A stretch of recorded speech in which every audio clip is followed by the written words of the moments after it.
bienvenue sur la chaîne PMR 446 DMR. Voilà, mettez un like si ça vous plaît éventuellement, je préfère le dire maintenant, ça m'évitera d'oublier après. Allez, on est parti. Un petit déballage d'un produit. Voilà. Donc un petit déballage. Allez, c'est parti. Bon, c'est bien emballé comme quasiment tout le temps. Alors, je vous montre ce que c'est. Vous allez me dire, vous connaissez peut-être. Bon, la marque est assez connue hein, de toute façon. Hop là. Voilà. Un appareil. Donc ça, c'est du DMR, hein, bien sûr.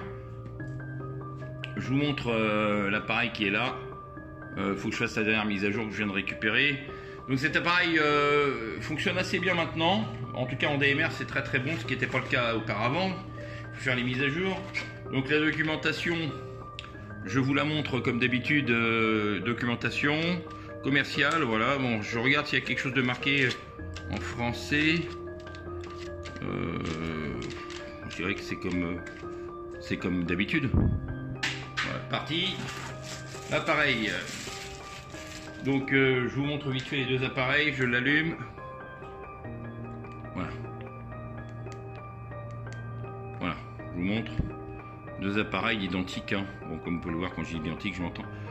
Pas de grosse différence à part la façade chromée, c'est sûr, sur le RD5R, le DM5R. Donc voilà. Donc la batterie, je pense que c'est la même. Hein. Adaptable, je vérifie ça, mais normalement c'est la même. Ouais. Donc celle-là, elle est verte sur le RD5R. Ça fait plus écologique. On la met sur le RD5R, évidemment ça fonctionne, c'est les mêmes appareils, donc bon, pas de problème particulier. Voilà. Donc je vais pas non plus. Alors l'antenne, on va regarder ce qu'il y a bien sûr dans le carton. Donc il y a le transceiver, le kit oreillette, le chargeur norme européenne évidemment. On a le clip ceinture, ça c'est très bien. Clip ceinture, oui, les vis sont là. On a l'antenne qui est étrangement, ouais, ça, y a rien de marqué. À part ici les fréquences, mais voilà, il n'y a rien de marqué autrement. Ça ressemble étrangement à l'antenne par rapport à la longueur. Ouais, c'est quasiment la même longueur que celle de Radio DT là. Voilà, donc je peux tester le TOS si vous voulez. Attendez, on va rezoomer. Je vais tester le TOS. On se retrouve tout de suite pour le test SWR. Oui, j'avais oublié de dire, il y a aussi donc la Dragon hein, qui était là. Voilà. Donc à tout de suite pour le test SWR, excusez-moi. Allez, c'est parti. Donc on est sur le canal 3. Donc je vous montre vite fait. On est sur le canal 3, hein, je vous montre, on a du mal à voir, voilà, c'est mieux là. Canal 3, l'émission. Voilà. 4,5, 4,7. Voilà, on peut essayer vite fait. On va essayer 146. Voir ce que ça peut donner en VHF. Ok. 2,4. Donc en VHF 146 c'est pas mal. 144. C'est parti, 144. Hop. Bon, ouais, c'est quasiment. Ah, 430. On va regarder ça tout de suite. 430, comme ça. Il n'y a plus beaucoup de batterie, hein, donc c'est parti. 430. Ouais, bah je sais pas, c'est un peu nul. Hein. Ouais, 430, c'est bizarre, c'est assez nul. Je sais pas pourquoi c'est aussi nul que ça. Ah oui, c'est mieux, hein, j'étais trop près de le. Ouais, 2.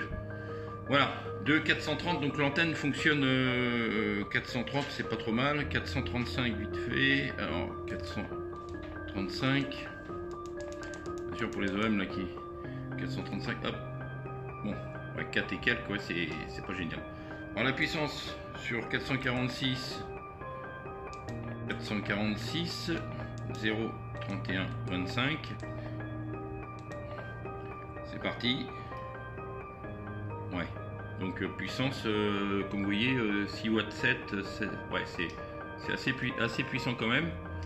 Par contre on va tester tout de suite sur charge fictive la puissance exactement en H. A tout de suite. Bon, donc on va faire un test de puissance. Comme l'appareil, vous connaissez déjà cet appareil qui est quand même relativement intéressant. Je rappelle quand même que cet appareil, voilà, comme vous pouvez le voir, fréquence 6 compteurs, PWR, réception et niveau batterie de l'appareil, hein, par contre USB vers la batterie. C'est parti, donc on va passer en mode puissance. Je suis toujours, je vous montre sur le canal 3, mode puissance 4, charge fictive 461, voilà 461, 465, on va essayer 146, ouais. 146, 496, 144, bon c'est vrai que ça sert pas à grand chose sur cette fréquence, mais voilà, presque 5 watts. Bon, 73 à tous, bonne lecture bien sûr de cette vidéo. Je vous souhaite de très bonnes vacances pour tous ceux qui sont en vacances évidemment.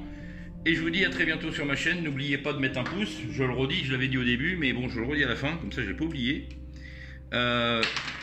Et honnêtement, j'espère qu'il n'y a pas les mêmes problèmes en réception. Je vais tester ça, hein, parce que d'origine celui-là a vraiment mis à jour. Donc là il va falloir bien sûr celui-là certainement faire la mise à jour. Allez, 73, à très bientôt.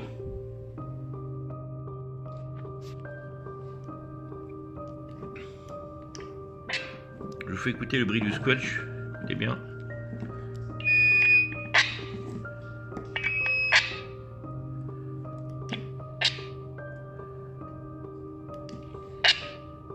Voilà, là ce que ça fait sur les appareils. Voilà, après, donc je vais faire la dernière mise à jour. Donc celui-là c'est bien sûr le RD5R et celui-là c'est le DM5R. Voilà, donc à tout de suite après mise à jour. Voilà, on se retrouve donc après mise à jour du firmware. Donc toujours sur le canal 3. Voilà, donc je vous fais écouter éventuellement. Voilà, il n'y a plus le petit bruit désagréable. À part bien sûr le Larsen. Voilà. Il n'y a plus de clac-clac. Ça a quasiment disparu sur le DM5R et le RD5R. Voilà. Donc, je vous montre. Disparu. Disparu. C'est vraiment maintenant vraiment très très léger par rapport à avant. Voilà, bonne vidéo. N'oubliez pas de liker et à très bientôt.